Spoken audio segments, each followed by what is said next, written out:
Ridgebury Boulevard in the residential area was one of the principal focus areas for residential or for development as recommended by the master plan, wasn't it? I believe it was one of the areas because of just the vacant land that was left. As I had stated earlier, there's not a lot of vacant land left in the city. And the ultimate recommendation of the master plan was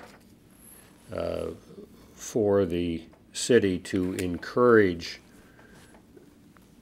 Rosner's development of that vacant land, wasn't it?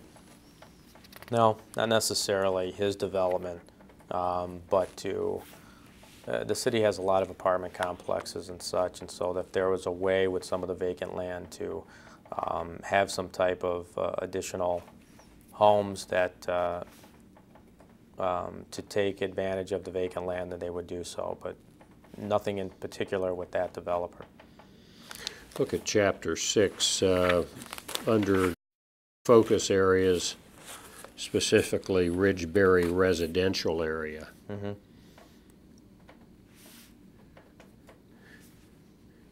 Doesn't this recommendation present a vision of single-family homes being constructed in the Ridgebury Boulevard area that would enhance the quality of life in the city? Yes, it does.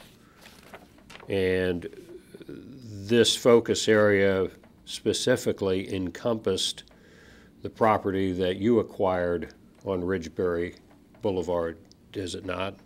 That's part of it, correct. And when was this portion of the master plan initially developed by the Master Plan Advisory Committee? I don't know the exact date, but I believe it was towards the very end. Toward May of 2004. Well, that's when council approved it, so it would have been, and we did have an open house, I think it noted in the plan on February of '04. So it was towards the end of '03, early '04, I'm guessing. But I know it was towards the end prior to it being presented to the Planning Commission and Council. Do you know what information was provided to the Slivkas with respect to this focus area and the recommendation of the Master Plan Advisory Committee to encourage development of the Ridgebury Boulevard area with single-family homes? I don't know if any specific information would have been targeted to the two of them, but as this process, the master plan process, was kind of ongoing for about a year to 2 years, there would be updates from time to time, as I stated in the local city papers and such. What research did you do as a prospective purchaser of property on Ridgebury with respect to this proposed development in Mr. Rosner's plans? None. You were aware that Rosner had acquired options which, if exercised, would have resulted in at least the homeowner at 6615 Ridgebury Boulevard to realize a $100,000 return for selling a back portion of that particular property, didn't you? When we first looked at the property, our agent advised us that we needed to be aware that there was an option on this as well, and whether we wanted to keep the back part, they're about 2-acre lots, whether we wanted to keep the back part or not, it would have been out of our control because the Slivkas have already negotiated an agreement with that developer as well as all of the other neighbors up and down Ridgebury. And Was it a consideration in your negotiation with the Slivkas that there was a very real likelihood that the undeveloped portion of their property would be worth $100,000 within a very short time after they were to sell it to you? Again, there was no discussions that I had with them ever. What the two real estate agents talked about or conferred upon, I do not know.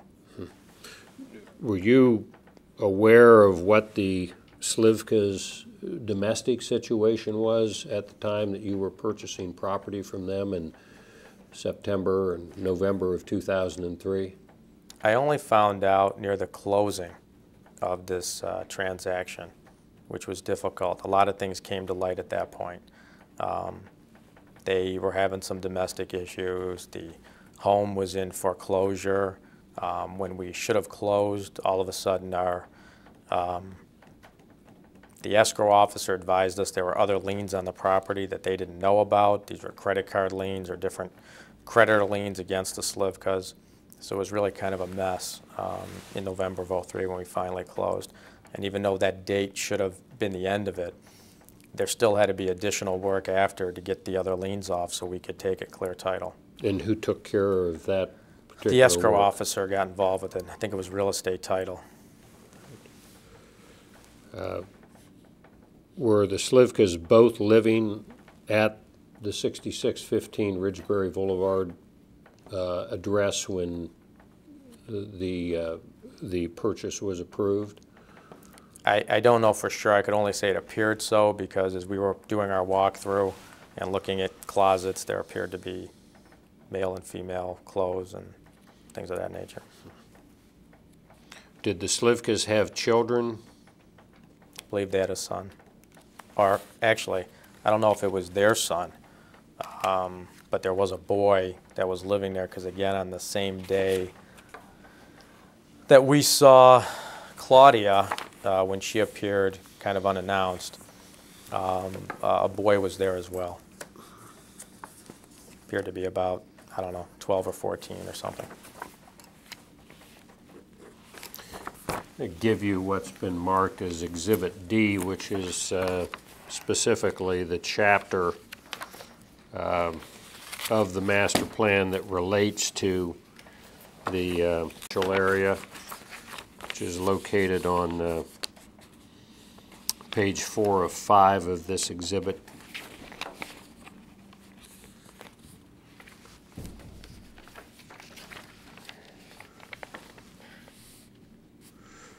See that? Yes. The first paragraph of the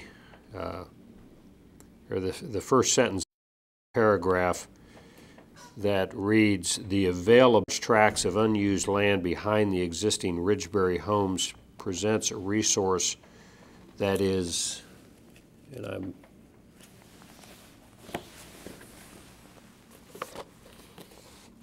afraid mine doesn't have the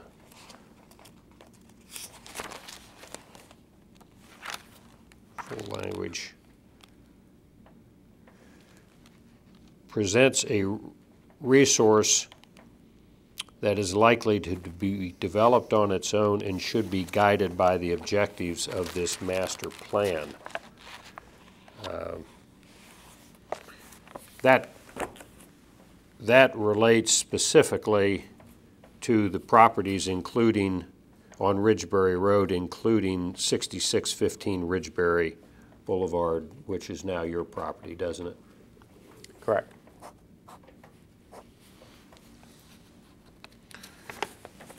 And you were aware prior to the closing of your transaction with the Slivkas, were you not, that this type of recommendation was going to be made by the Master Plan Advisory Committee?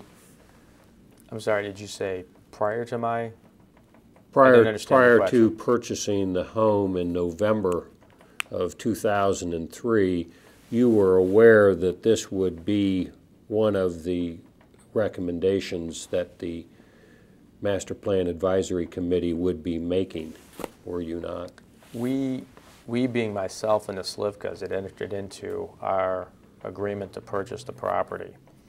And then, as we had talked about a little bit earlier, these issues in areas of the Ridgeberry development came into fold more later, towards the latter part of 2003. If you continue in this area, instead of just, you picked one sentence out of the focus area, it goes on to state that the real intent is to try to keep as much of the residential area or character of this area consistent with the lot size minimum south of Ridgeberry on the opposite side. So there had always been an intent, and it was always zoned residential at all points in time. And by retaining the character with lot size minimums as they were south of Ridgeberry, that contemplated a transfer of portions of the lots where you live to a developer to develop what is now the Hidden Woods development? Well, as the developer had entered into an agreement with all of the neighbors up and down there in the Slivkas, again, prior to my involvement, I believe that that's what the developer's intent was, is to continue the residential nature back there. And as you negotiated for this property in the fall of 2003, with this information, did you not feel some obligation to disclose what was ultimately a part of the master plan, which would have confirmed that there would be a payoff on those options that Mr. Rosner had collected? No, because I would have to believe that Mr. Rosner must have already talked with the Slivkas and all the other neighbors up and down Ridgeberry about his intent, and that's probably why they negotiated the option, which again was done prior to my involvement with this home at all. In your negotiation for the property with the Slivkas, what value was attached to the option and the likelihood that the property owner would be receiving $100,000 from Jaylene Development within a very short time? I don't know if that even became a focal point of the discussions. Instead, there was an appraisal that was done. The appraisal came in right around the amount that we ultimately purchased it for, and that's what we did. The appraisal placed no value on the option that you acquired when you acquired this property, or you agreed to assume. I'm unaware of that. I mean, there was an appraisal done on the entire 2 acres, and that's what we ultimately purchased. And who conducted the appraisal? I don't know. I think it was, I don't know if it was somebody that the two real estate agents decided upon. I don't recall. You don't have a copy of that appraisal? I don't. The property was ultimately sold for $303,000, is that correct? That's correct. And what portion of that $303,000 was attributable to the option that the Jaylene Development Company had on the back portion? I don't know if you look at the purchase agreement that there was any amount that earmarked one or the other. It was just the total purchase for the entire property.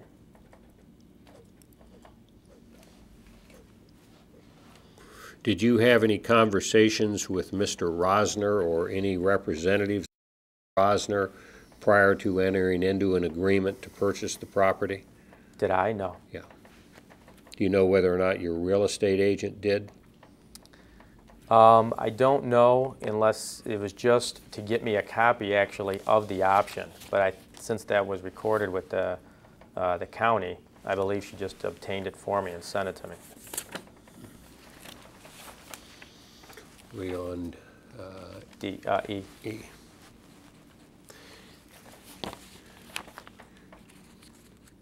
Ask you to identify what is marked as Exhibit E, please.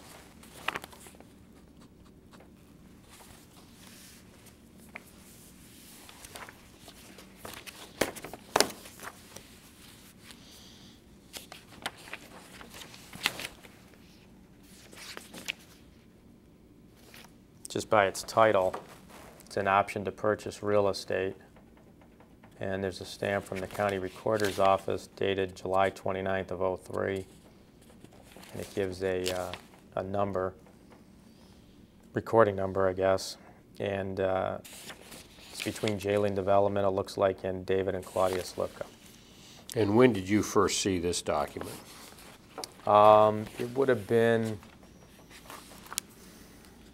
must have been around August or so, when we started, or my real estate agent started getting involved with this property, and she advised me that there was this option on here that I needed to be aware of. And in considering the purchase price of the house, what consideration did you give to this option, and did you believe it had value? I didn't give much consideration because, as I mentioned to you earlier, this was a home that 2 years prior we initially liked. And the fact that it was up for sale again was exciting, to say the least. So the fact that we can get an opportunity to get another crack at it, so to speak, we were interested. When you were considering purchasing this house and financing it, did you have any personal discussions with a lender with respect to loaning you money? No. The only time where it came up is that with this option being on there, you know, the lender had to make sure what kind of property they were actually going to be using as collateral.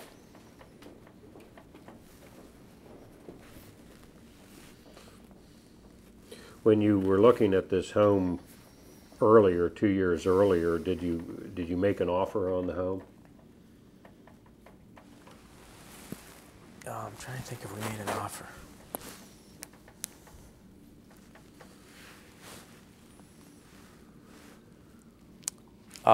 I don't know if we made a formal offer. I think we had just discussed with the homeowner at the time of the area that he was looking at. And at the time, it was just something that we thought was, you know, I don't know if it's so much more than we wanted to pay, a little more than we wanted to pay. And like I said, we were just starting to look, so we wanted to see what else was out there. One drawback to the property is, for us, is that it was on a slab. It didn't have a basement, so we kind of wanted to look a little further. Were the Slivkas the owners when you had looked at it earlier? No. How long had the Slivkas lived in the home? My guess is it must have been about 2 years, because I think they must have been the ones who ultimately purchased it, and then we purchased it for them. Do you know what the Slivkas paid when they purchased the home? I don't. Where did you obtain your financing on the purchase of the Ridgebury Boulevard home? I think, again, it was at HMAC, I think is what they were. Home Mortgage Assured Corporation? Sounds right. And who was the lending officer you dealt with there? Mike Pusateri. And did you know him before you went and borrowed money from HMAC? No. Our agent, Jeanette Galinsky, was affiliated with HMAC. It's part of Smythe Kramer, I guess, and she said, this is the guy you talk to. So we did. Okay. Do you know whether or not Mr. Pusateri is still there? I believe he is.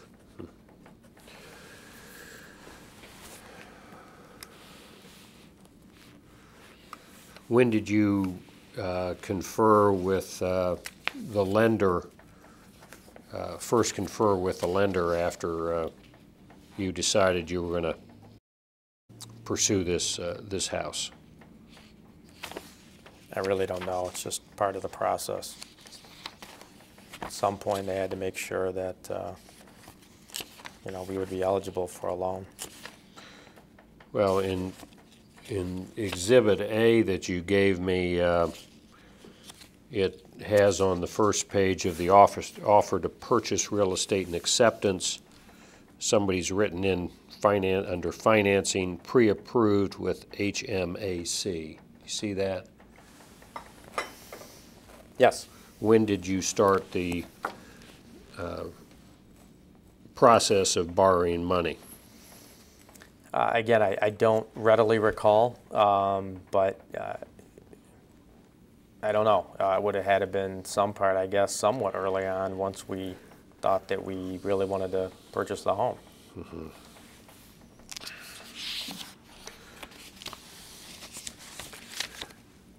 And because of the option and other complications associated with this transaction, when did you begin to review documents relating to the transaction? Or did you begin to review any documents? Whenever my real estate agent would have provided it to me, I'm not sure. Probably it was August or September or such. Can you identify what is marked as Exhibit F, please?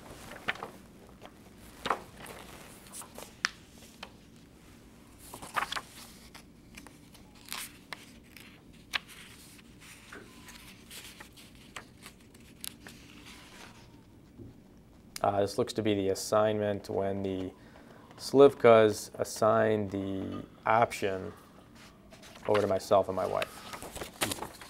And this document was prepared by Mr. Rosner's attorneys, wasn't it? I believe so. And looks like it from the...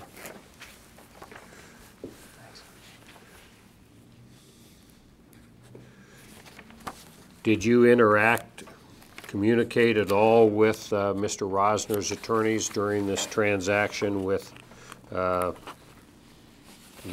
Slivkas? The only interaction would have been a draft that was sent to my real estate agent and myself on this assignment for us to sign, review and sign. And you signed that at the closing? I don't know if it's November. It looks like it. Yeah. And what's the effect of this assignment of option to purchase real estate? That now the option rests with myself and my wife. Or I should say, the option stays with the developer, but if he takes the option, then the proceeds would come to us. Take a look at what's marked as Exhibit G.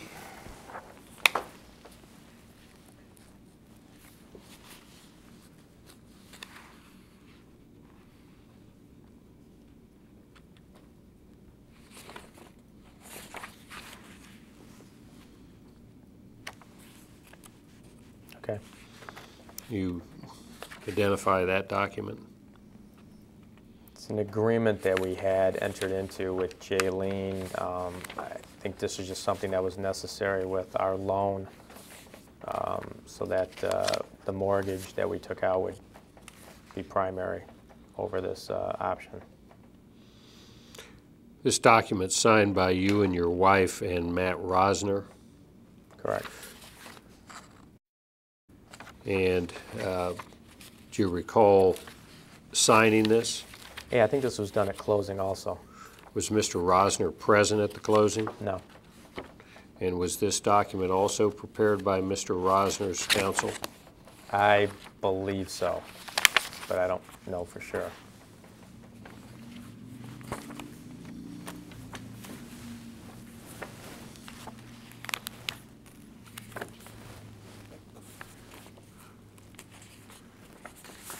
give you what's marked as Exhibit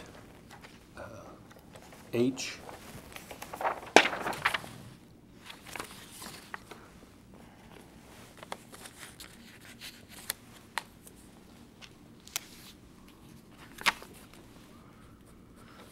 And Exhibit I. Could you identify those two documents, please? It states it's a subordination of option in favor of first, and then the sticker cuts it off. And then the I is subordination of option in favor of second mortgage.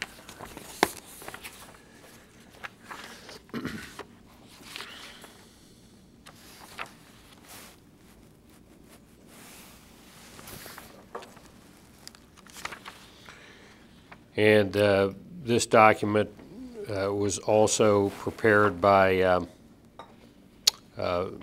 Rosner's attorneys? I believe so. Looks like if I look at the last page, I believe so.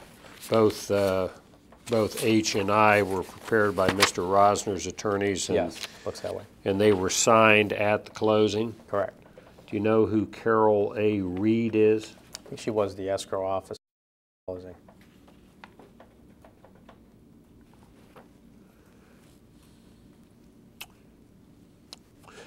If you look at page 3 of I,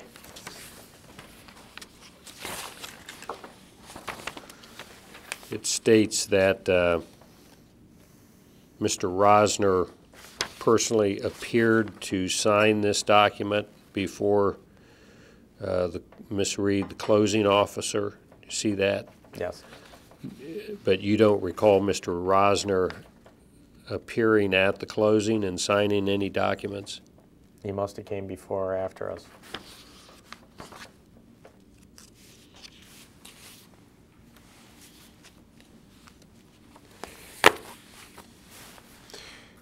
On the first page of exhibit, of both exhibits, under recitals, under D, do you see that? Yes. It has on November 14th, Slivka and Costabile entered into an assignment of option to purchase real estate, which we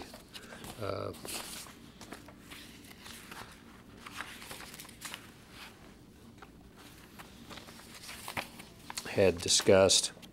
But this document was signed the day before the closing, wasn't it? I mean, I can't say for sure. It seems about the same. It was the end of November. I don't know if it was the 13th or the 14th. Mm-hmm. So the number 14 was inserted, had